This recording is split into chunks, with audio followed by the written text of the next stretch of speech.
Hi people, hope you're doing well and you're maintaining the soaps. Today we are going to look at the foundation of Orange Free State by Mary Frances Zalwango. The other time we looked at the formation of the Natal Republic, why it was formed, why the British annexed it, and the effects of the annexation of Natal on the people of Southern Africa.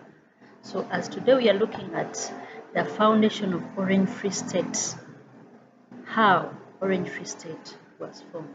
Remember, when you look back at the map, you should be able to locate the Orange Free State. It was founded by the second group who were trekkers, and this was after the Battle of Venkop. That was between the trekkers and the Ndebele under their leader Mzilikazi. After the defeat of the Ndebele, they were forced to cross the Limpopo River and eventually settled in present-day Zimbabwe.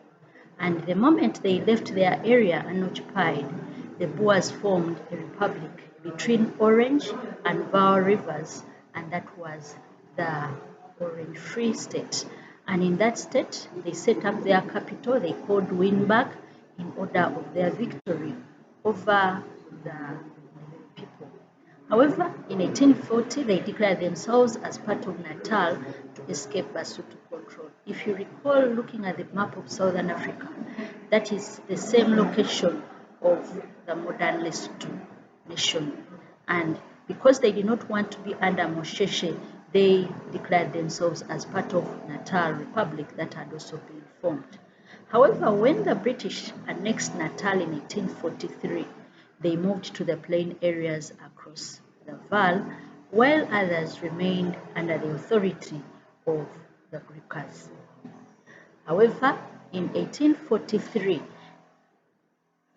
the boundary between the Basotho and the Orange Free River colony was fixed. Remember, the Basotho under Mosheshe were always conflicting with the Boers. They did not want the Boers to establish themselves in the area. And as a way of solving the boundary conflicts, they decided to fix their boundaries so that neither group intrudes in another person's territory. And in 1844, they decided to draw up a constitution that was to guide them and to solve their internal problems. Unfortunately, in 1848, the Orange Free State was annexed by the British, led by Sir Harry Smith. Pretorius, their leader, tried to resist it, but was defeated by the British. Then we ask ourselves, why did the British annex Orange Free State from the Boers? The British, like it was with the Boers that had formed the Natal Republic, they regarded the Boers as their subjects, even when they had left them at the Cape Colony. So they regarded them as their subjects, and wherever they would go, they thought they had a right to put that area under their administration. And as a way of killing Boer nationalism and desire for independence, the British decided to take over the Orange Free State. And we noted that the hatred and suspicion between the two ever since the British came to the Cape, that hatred, suspicion, and enmity continued. So the British thought it wise to take over that area from the Boers. Yet at the same time, the British imperialism, the British desired to control the whole of Southern Africa. And this could only be possible if they brought all the areas under their control. And since Orange Free State was one of these areas, they decided to annex it to make it part of the Cape Colony. And then the Boer-Basotho conflicts. We noted that as the Boer trekkers pushed into the interior, they conflicted with the African societies, and in particular, the Basotho led by Mosheshe. So the British, using the excuse of protecting the Africans, decided to take over the Orange Free State. And at the same time, in addition to the conflicts between the Boers and the Africans, Even amongst the Boers themselves, the Boer leaders had conflicts among themselves. So the British thought that they had a right to come in, take over that area, and manage the Boers themselves. Then the British also felt that the Boers were mistreating Africans, and as a way of protecting the Africans, they had to take over that area from the British.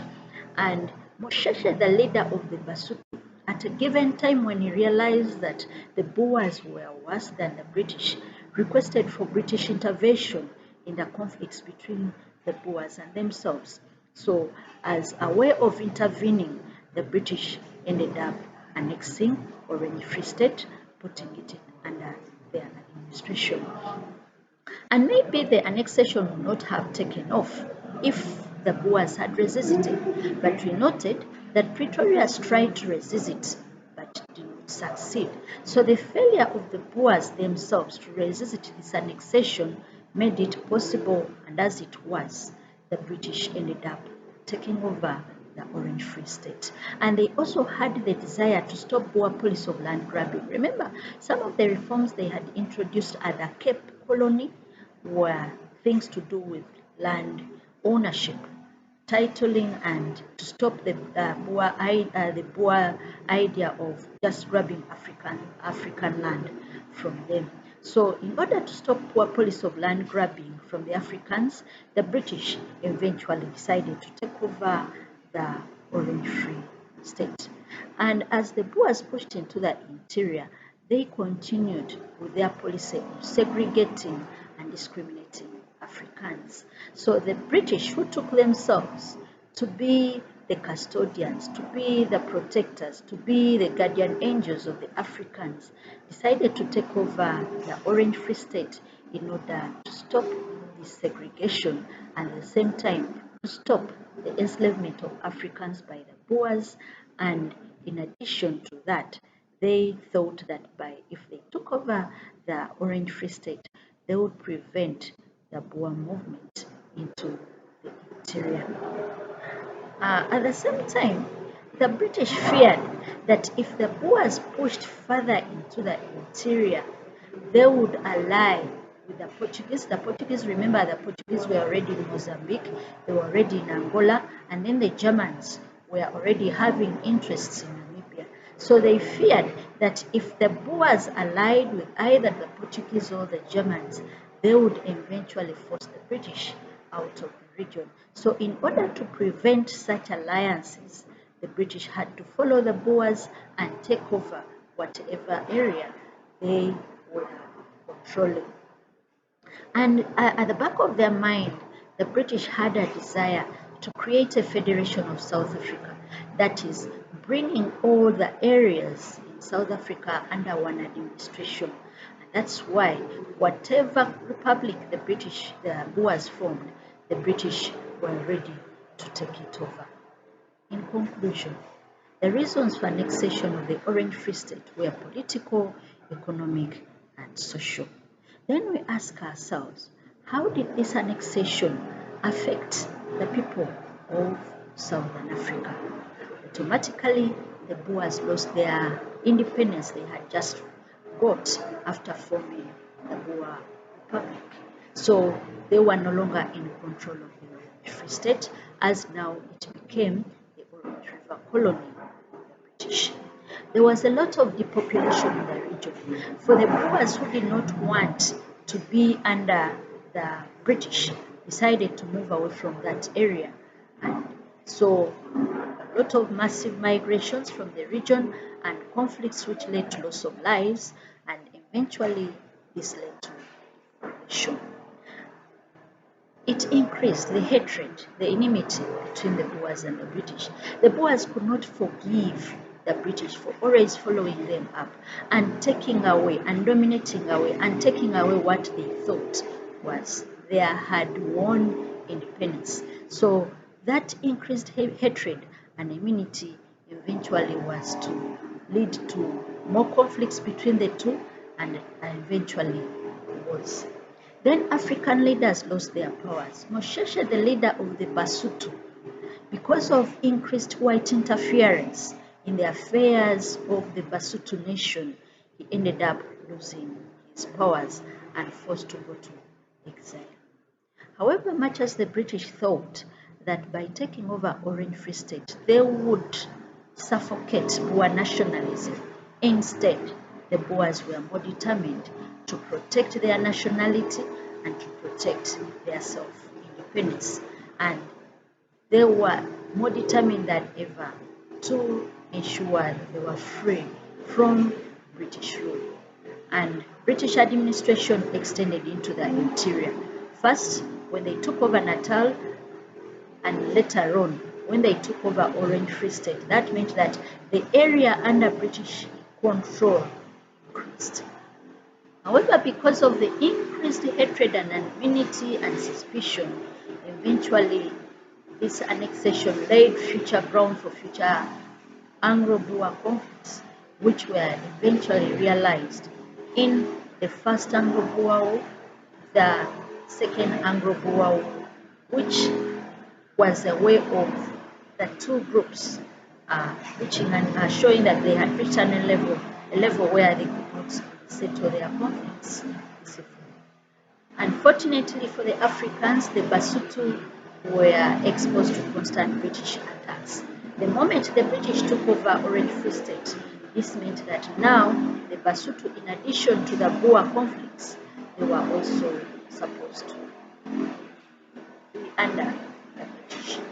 And in the process, the Africans lost their cattle to the whites. At a given time, when the conflicts between the British and the Africans under Moshesh became too much, the British insisted on the Africans, fining Africans by providing cattle, and over 35,000 cattle was lost to the whites by the Africans. Basotho property was destroyed.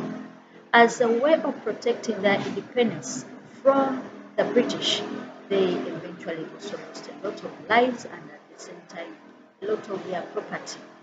Then note that in the African setting, land and cattle were the symbols of wealth.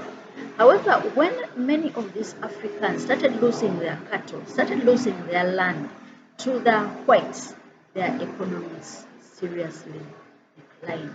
And with the increased settlement of the whites into African territories, Africans were mistreated and discriminated.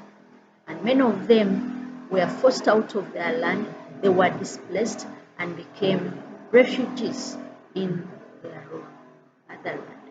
And because of the increased conflicts, the displacements, Africans were exposed to misery and suffering. At the same time, there was disunity among Africans because there were those Africans who sided with the whites. They helped the whites to defeat their fellow Africans. At the end of it all, this led to disunity. For example, the Rorong supported the whites against the Basotho. And when the Basotho realized that they could no longer protect their independence against most especially the Boers, they called on the British to protect them. And that is how the Basotho land was declared a British protectorate. Unfortunately, this takeover of the British from the Basotho prepared ground for the war of guns that was fought later in the later years between the Basotho and the British. In conclusion, the effects of the British annexation of Orange Free State were both positive and negative. I'm going to leave you with an activity. Why did the British annex Orange Free State?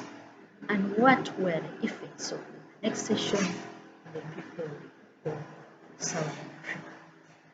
Next time, we shall be looking at the Transvaal, Republic of Transvaal, its annexation and the effects. But we should not take note that the annexation of Transvaal took place after the Mineral Revolution.